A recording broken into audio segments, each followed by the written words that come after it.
अपनी parent mortgage financing company HDFC limited के साथ मर्जर के बाद एचडीएफसी बैंक ने अब तक का सबसे बड़ा कदम उठा लिया है।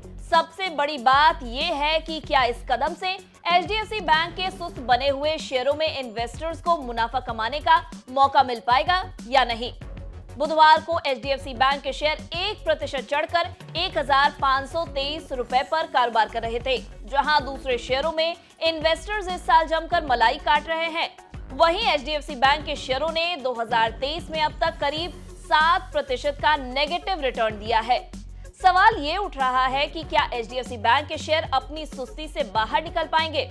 बैंक को तेज रफ्तार देने के लिए सीईओ एचडीएफसी बैंक के चीफ एग्जीक्यूटिव शशिधर जगदीशन ने टॉप मैनेजमेंट में अमूलचूल बदलाव किया है।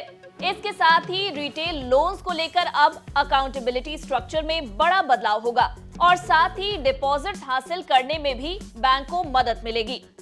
एचडीएफसी बैंक के सीईओ जगदीशन ने रिटेल लोन्स को मॉर्गेज और नॉन मॉर्गेज सेगमेंट से अलग कर दिया है। इसके लिए बैंक ने 2 ग्रुप हेड बनाए हैं और 2 रीजनल हेड बनाए हैं, जो कि ब्रांच बैंकिंग देखेंगे। क्रेडिट ग्रोथ के लिए बैंक इस पर फोकस कर रहा है। ईटी की खबर के मुताबिक बैंक के नए बदलाव 1 अक्टूबर से लागू हो जाएंगे। एचडीएफसी बैंक देश का ऐसा इकलौता बैंक है जिसकी $100 अरब से ज्यादा की मार्केट वैल्यू है। जगदीशन ने रिटेल ब्रांच बिजनेस की कमान आशीष पार्थसारथी को सौंपी है, जो कि 2009 से बैंक की ट्रेजरी की अगुवाई कर रहे हैं। प्रोडक्ट डिस्ट्रीब्यूशन और डिपॉजिट्स बढ़ाने की जिम्मेदारी भी पार्थशास्त्री के हाथ होगी। दूसरी तरफ अरविंद कपिल रिटेल एसेट्स के कंट्री हेड हैं। वे अब ग्रुप हेड के तौर पर मॉर्गेज बिजनेस को देखेंगे। इसमें बैंक के home loan business, loan against property और सेल्स बिजनेस शामिल है। रिटेल एसेट्स, जिसमें बैंकों के हाई यील्ड वाले अनसिक्योर्ड स्मॉल बिजनेस और व्हीकल लोन आते हैं, उनकी कमान अब ग्रुप हेड अरविंद वोरा के हाथ होगी। कपिल और वोरा दोनों जगदीशन को रिपोर्ट करेंगे। बैंक ने अपने ब्रांच बैंकिंग बिजनेस को 2 रीजन्स में बांटा है। एचडीएफसी बैंक की 8,000 से ज्यादा ब्रांच है। इनमें से 40% ब्रांच बीते 2 साल में खोली गई है। एचडीएफसी लिमिटेड के टेकओवर के बाद से एचडीएफसी बैंक के शेयर प्रेशर में बने हुए हैं। जुलाई में इस मर्जर के बाद से एचडीएफसी बैंक दुनिया के सबसे बड़े बैंकों में शुमार हो गया है। हालांकि इसके बावजूद नोमुरा ने पिछले महीने इसकी रेटिंग डाउनग्रेड कर दी। नोमुरा ने एसेट्स पर रिटर्न और लोन ग्रोथ पर प्रेशर की वजहों के आधार पर एचडीएफसी को डाउनग्रेड कर दिया है।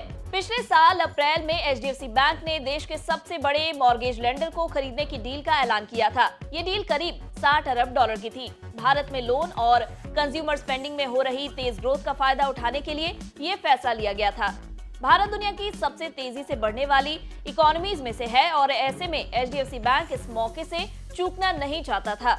आंकड़ों की अगर बात करें तो देश के सबसे बड़े बैंक एचडीएफसी की दूसरी तिमाही में एडवांसेस में 57.7% ग्रोथ हुई है और ये बढ़कर 23.54 लाख करोड़ रुपए पर पहुंच गए हैं।